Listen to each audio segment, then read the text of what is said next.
دعا گو خدا بند عزت بانیہ نے مجلس کا یہ پرخلوص انداز سے کیا ہوا مجلس کا اہتمام مالک اپنے حقیقی بارگاہ اقدس میں قبول و منظور فرمائے.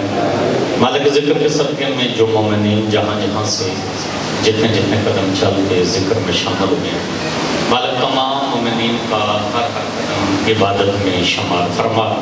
مالک ذکر کے صدقے میں جتنے مومن بیمار ہیں انہیں شفا کلی عطا فرما. بالخصوص بانی مجلس مخدوم سید اظہر حسین شمس صاحب بیمار مالک انہیں صحت اور تندرستی عطا فرما. مالک ذکر کے صدقے میں جتنے مومن بے اولاد ہیں انہیں اولاد عطا فرما.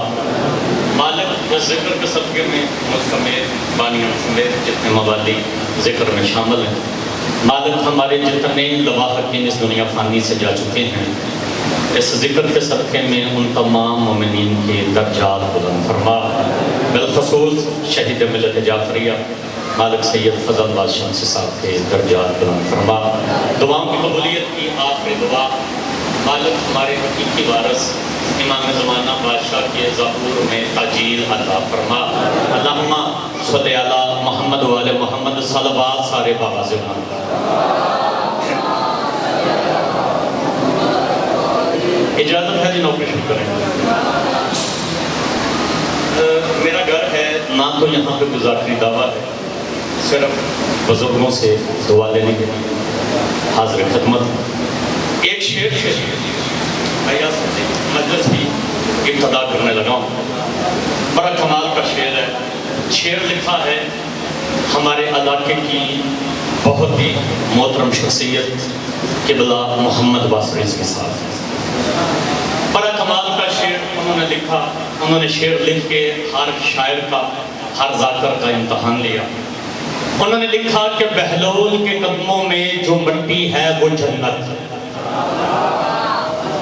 شعر ہے قبلہ محمد باصر رضوی صاحب کا. داد مجھے نہیں ان دو مصروں کی داد محمد باصر رضوی صاحب کو ہے. انہوں نے لکھا کہ بہلول کے قدموں میں جو مٹی ہے وہ جنت. سلمان کی داڑھی میں جو ذرے ہیں وہ کیا ہیں. شعر پھر سنیں. بہلول کے قدموں میں جو مٹی ہے وہ جنت. سلمان کی داڑھی میں بابا تقی شاہ جی جو ذرے ہیں وہ کیا ہیں. پاکستان کے ہر چھوٹے سے چھوٹے ذاکر نے بیان سکتی ہر بڑے سے بڑے ذاکر نے اپنی عقل کے مطابق اس بات کا جواب لکھا کہ سلمان کی داڑھی میں جو ذرے ہیں وہ کیا ہیں. مولا امام حسین بادشاہ نے قلم عطا کیا 4 مصرے اپنی عقل کے مطابق اپنے علم کے مطابق اپنی معرفت کے مطابق جو میں نے لکھے ہیں وہ میں آپ کی سماعتوں کی نظر کرنے لگا ہوں. بہلول کے قدموں میں جو مٹی ہے وہ جنت. سلمان کی داڑھی میں جو ذرے ہیں وہ کیا ہیں. بس اس بات کو ذہن میں رکھنا ہے. میں نے لکھا کہ اس عقل میں سلمان کا رتبہ آ نہیں سکتا. بھائی جان جتنے بندے فرنٹ پہ بیٹھے ہیں وقت ساتھ ہی دے رہا میں نے بالکل مقصد سے وقت میں مکمل ڈیوٹی دینی ہے. سلمان کی داڑھی میں جو ذرے ہیں وہ کیا ہیں. میں نے لکھا کہ اس عقل میں سلمان کا رتبہ آ نہیں سکتا. چاہے تو فرش کو افلاک کی قندیل بنا دے. اس بندے کا بھائی جان شاعری سے تعلق ہے نا بابا تقی شاہ جی. میں چوتھا مصرع پڑھنے لگا. جس بندے کا عقیدہ میرے ساتھ مل جائے وہ بول کے ترجمانی کرے دوسرے بندے کو چھٹی ہے. سلمان کی داڑھی میں جو ذرے ہیں وہ کیا ہیں. میں نے لکھا کہ اس عقل میں سلمان کا رتبہ آ نہیں سکتا. چاہے تو فرش کو افلاک کی قندیل بنا دے اور سلمان کی داڑھی میں ہیں جو خاک کے ذرے اس خاک سے چاہے تو وہ جبرائیل بنا دے. اوئے ہوئے آپ سلامت رہیں. ان ہاتھوں میں میرا سلام ہے. آپ صدا جی ہیں بھائی سارے ہاتھ چاہ کے بولو ہائے نری. آپ سلامت رہیں. آپ صدا جی ہیں. سلمان کی داڑھی میں جو خاک کے ذرے اس خاک سے چاہے تو وہ جبرائیل. اچھا مجھے ایمان سے بتائیں میرے سامنے بزرگ بیٹھے ہیں یہ جو جبرائیل ہے یہ خاکی ہے یا نوری ہے. نوری ہے تو پھر مجھے منبر پہ یہ بات کہنے کا حق ہے کہ اللہ کی اس پوری کائنات میں سوائے زہرا کی دہلیز کے کسی دہلیز کی مٹی کو یہ فوقیت حاصل نہیں ہے. اس دہلیز کی مٹی خاک کی نوری کرتی ہے. آپ سلامت رہیں بھائی، مرزا صبر کی آپ صدا جی. اچھا چلے میں ایک بات کرتا ہوں، وقت ساتھ نہیں دے رہا لیکن بالکل 2-4 منٹ میں بات مکمل کر کے 2 جملے مسائل پہ کیا کہ ممبر بھائی کے حوالے. بابا تقی شاہ جی ایک بڑی کمال کی عالم دین شخصیت گزری ہیں، علامہ ابن علی خمسی. انہوں نے ایک کتاب لکھی ہے، کتاب کے اندر انہوں نے ایک بہت ہی خوبصورت بات لکھی ہے.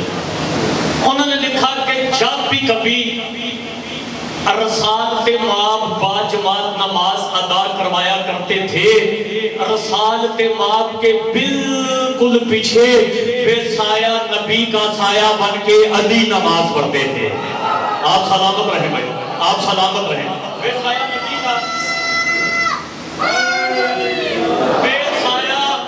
کا سایہ بن کے نبی علی کے پیچھے نماز پڑھتے تھے. آگے نبی پیچھے علی، پیچھے صفوں میں صحابہ کرام رضی اللہ تعالیٰ عنہ. اب ان قطاروں میں کہیں پہ جناب سلمان بھی نماز پڑھتے تھے. اب میں جملہ کہنے لگا، مجھے ممبر کی قسم اشرف محرم الحرام کے درمیان جنگی سادات کمادیہ میں نے جملہ کہا، کمال ہو گیا. جملے میں پڑا کمال کا مجمع ضلع سیالکوٹ سے چنے ہوئے لوگ میرے سامنے ہیں. جو کتاب میں لکھا ہے وہ آپ کو سنانے لگا ہوں. آگے نبی پیچھے علی، پیچھے صحابہ کی قطاریں، ان قطاروں میں کہیں پہ جناب سلمان. اب جو سب سے خوبصورت بات لکھی ہے نا وہ میں آپ کو سنانے لگا. انہوں نے لکھا ہمارے ہاں بابا تقی شاہ جی 2 نمازیں ہوتی ہیں اکٹھی، ظہرین کی مغربین کی. ظہر کی نماز ہوتی ہے، پھر تھوڑا سا وقفہ ہوتا ہے، پھر عصر کی نماز ہوتی ہے. جو علامہ ابن علی خمسی نے کتاب میں سب سے خوبصورت بات لکھی ہے وہ میں آپ کی سماعتوں کی نظر کرنے لگا. انہوں نے لکھا کہ جب بھی کبھی رسالت مآب ظہر کی نماز پڑھا کے رکتے، کوئی صحابی تسبیح پڑھتا، کوئی نفل پڑھتا، کوئی سنت پڑھتا، سلمان چھلانگ لگا کے نبی اور علی کے درمیان آ کے علی کے چہرے کی جانب دیکھنا شروع کر دیتا. اوئے ہوئے ہوئے، آپ سلامت رہیں، ان ہاتھوں میں میرا سلامت. آپ صدا جی ہیں. سلمان چھلانگ لگا کے نبی اور علی کے درمیان آ کے کعبے کو پشت کر کے کعبے کی جانب دیکھنا شروع کر دیتا. میں نے اسٹڈی کی، مجھے کسی کتاب میں نہیں ملا کہ جتنی دیر ظاہراً محمد علی بادشاہ دنیا میں رہے ہیں سرکار نے نماز کے درمیان وقفہ کیا ہو. سلمان نے کوئی نفل نماز یا سنت نماز یا تسبیح پڑھی، چھلانگ لگا کے نبی اور علی کے درمیان آ کے علی کے چہرے کی جانب دیکھنا شروع کر دیا. یہ تھی سلمان کی شرعی سیاست. اچھا سلمان کی شرعی سیاست کیا تھی؟ سلمان پنجگانہ نمازوں کے درمیان بات کو سے سلمان چھلانگ لگا کے نبی اور علی کے درمیان آ کے علی کے چہرے کی جانب دیکھنا شروع کر دیتے. یہ تھی سلمان کی شرعی سیاست. سلمان کی شرعی سیاست کیا تھی؟ سلمان پنجگانہ نمازوں کے درمیان اللہ کا چہرہ تکتا تھا راز و نیاز میں. سلمان پنجگانہ نمازوں کے درمیان سلمان چھلانگ لگا کے نبی اور علی کے درمیان آ کے علی کے چہرے کی جانب دیکھنا شروع کر دیتا. یہ سلمان کی شرعی سیاست تھی. سلمان کی شرعی سیاست کیا تھی؟ سلمان پنجگانہ نمازوں کے درمیان اللہ کا چہرہ تکتا تھا راز و نیاز میں، اور ہوتا نہ اگر اسے پاس شریعت تو باخدا سلمان علی کو دیکھتا واجب نماز میں. آپ سلامت رہیں بھائی، مہربانی بھائی سارے ہاتھ چاہو، سارے بولو ہائے غنی. اگر سلمان کو شریعت کا اچھا میں ایک بات کرتا ہوں، نبی پاک کی حدیث ہے کہ علی کا چہرہ دیکھنا عبادت ہے.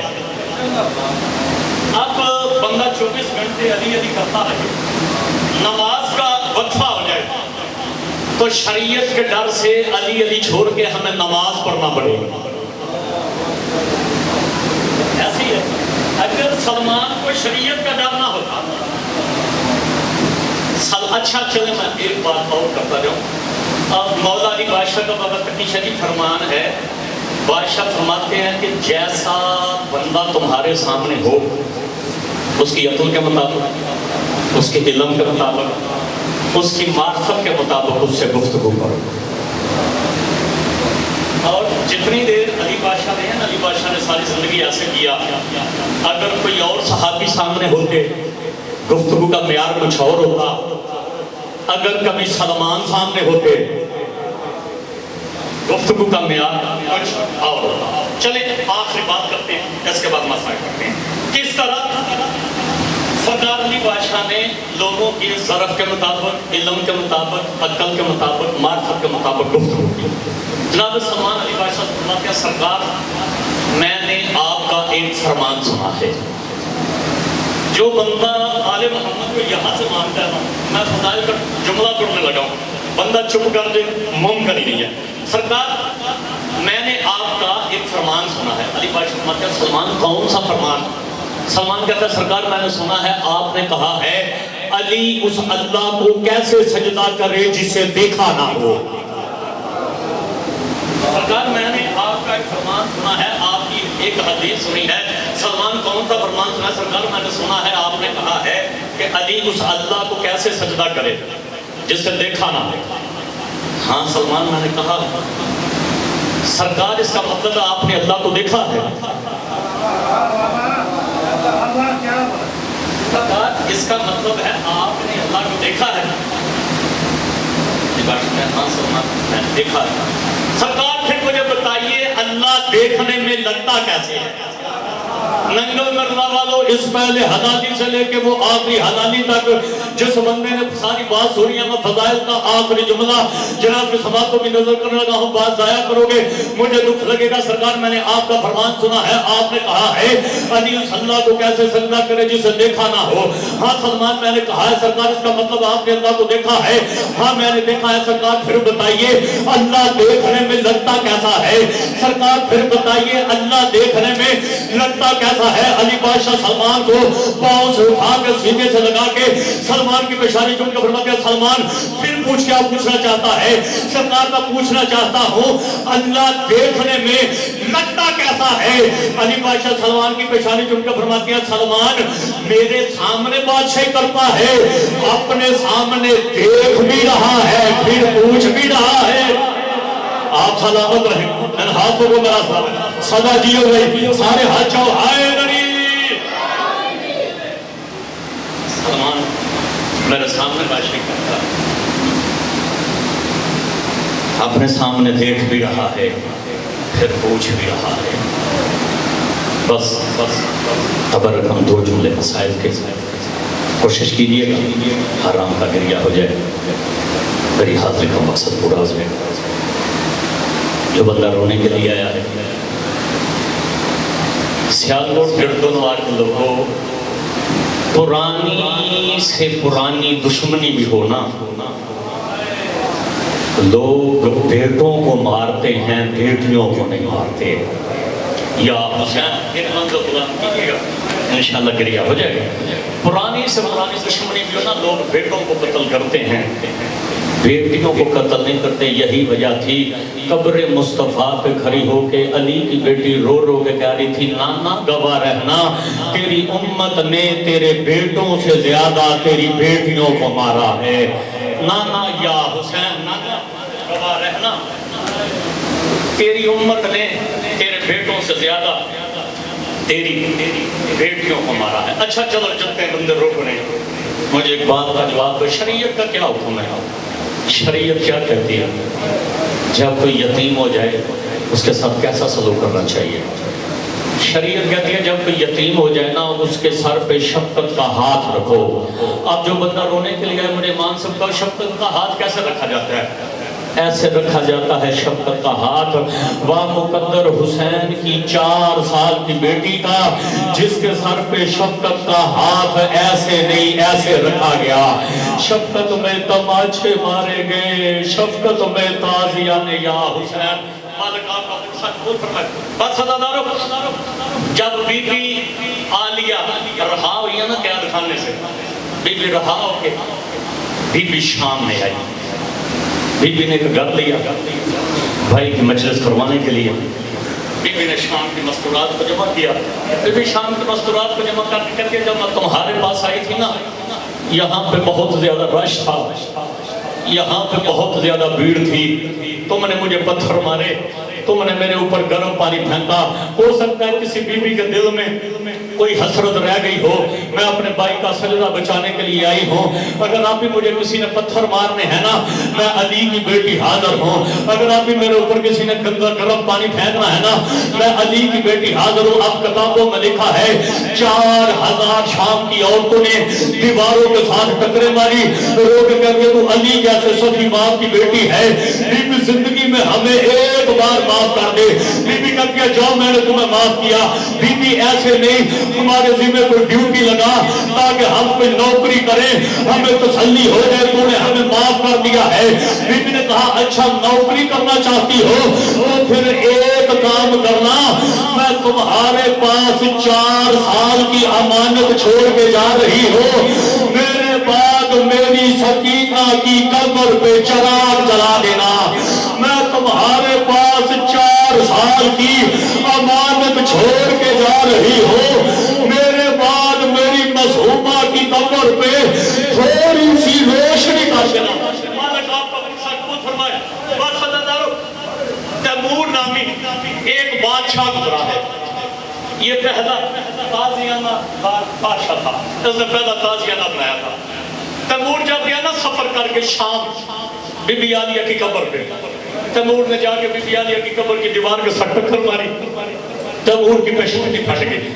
تیمور رو کے کہتا بی بی میں اتنا لمبا سفر کر کے آیا ہوں، بی بی میں تجھ سے ایک سوال پوچھنے کے لیے آیا ہوں۔ بی بی جب تجھے رہائی مل گئی تھی، بی بی تو مدینے چلی گئی تھی، بی بی پھر تو واپس شام کیوں آئی تھی؟ بی بی تجھے پتا تھا شام کے لوگ بڑے ظالم ہیں، ان لوگوں نے تمہیں پتھر مارے تھے، انہوں نے تیرے اوپر گرم پانی پھینکا تھا، بی بی تو واپس کیوں آئی؟ عزادارو زمین سے کوئی جواب نہیں آیا۔ تیمور کی چیخ بلندی، تیمور رو کے کہتا بی بی یا تو میں یہاں پہ مر جاؤں گا، میں یا یہاں سے واپس نہیں جاؤں گا۔ بی بی مجھے میرے سوال کا جواب دے، جب تجھے رہائی مل گئی تھی بی بی تو پھر واپس کیوں آئی تھی؟ عزادارو بی بی کی قبر میں زلزلہ آیا، آواز تیمور تو نہ پوچھنا، میں تجھے کبھی نہ بتاتی، اگر پوچھا ہے تو سن، میری 4 سال کی امانت شام میں رہ گئی تھی، میں نے سوچا غریبوں والا قبرستان ہے، میری 4 سال کی معصومہ اکیلی ہے، اگر کبھی شبر کبھی 4 سال کی معصومہ کی ذری کے پاس سے گزرے گا، میری سکینہ ڈر جائے گی۔ میں نے سوچا غریبوں والا قبرستان ہے، میری 4 یا حسین مالک آپ کا پرسہ قبول فرمائے، مالک آپ کا پرسہ قبول فرمائے۔ مسرور والو، کچھ مصائب ہوتے ہیں پڑھنے کے لیے، کچھ مصائب ہوتے ہیں سننے کے لیے، کچھ مصائب ہوتے ہیں مر جانے والے۔ میرے استاد محترم بابا سید علی رضا شاہ بخاری دور کھل والے، انہوں نے ایک نوحہ لکھا ہے، نوحے میں انہوں نے رونے والی بات نہیں، انہوں نے مر جانے والی باتیں لکھ دی ہیں۔ انہوں نے لکھا کہ جب امام سجاد رہا ہوئے نا، قید سے رہا ہو کہ بہن کی قبر پہ گئے، بہن کی قبر پہ جانے کے دیا سکینہ دیکھ میرے ہاتھ آزاد ہو گئے ہیں، سکینہ میں وطن جا رہا ہوں۔ جو بندہ ماتم کرنے کے لیے عزادار و طرف کی قبر کے اندر 4 سال کی معصومہ، آواز آئی بھیا تیرے ہاتھ آزاد ہو گئے، بھیا مجھے دیکھ میں قبر میں بھی قیدن ہوں، بھیا میرے ہاتھوں میں ہتھ کریاں ہیں، بھیا میرے ہاتھوں میں رضیہ حسین۔ بس عزادارو جتنے بہنوں کے بھائی بیٹھے ہیں، بھائی سب کچھ برداشت کر لیتے ہیں، نہیں برداشت ہوتا بھائیوں سے بہنوں کا رونا۔ بی بی کی چیخیں بلند ہوئی قبر کے اندر۔ امام سجاد نے کوشش کی میں بہن کو چپ کرواؤں۔ امام سجاد چلتے چلتے وہاں پہ جہاں پہ عالیہ کا محمل تھا، عالیہ کے محمل کے پاس آ کے پھوپھی اماں یہ جو لٹ والے سامان والی گٹھڑی ہے نا، یہ گٹھڑی اتار کے مجھے دے۔ عزادارو بی بی نے لٹ والے سامان والی گٹھڑی اتار کے امام سجاد کو دی۔ سجاد نے گٹھڑی کھول کے 4 سال کی بہن کے گر نکال کے 4 سال کی معصومہ کی قبر کی جانب چلنا شروع کیا۔ عزادارو طرف گئی قبر کے اندر 4 سال کی معصومہ، آواز آئی بھیا یہ گر لے کے میری قبر پہ نہ آنا، شام کے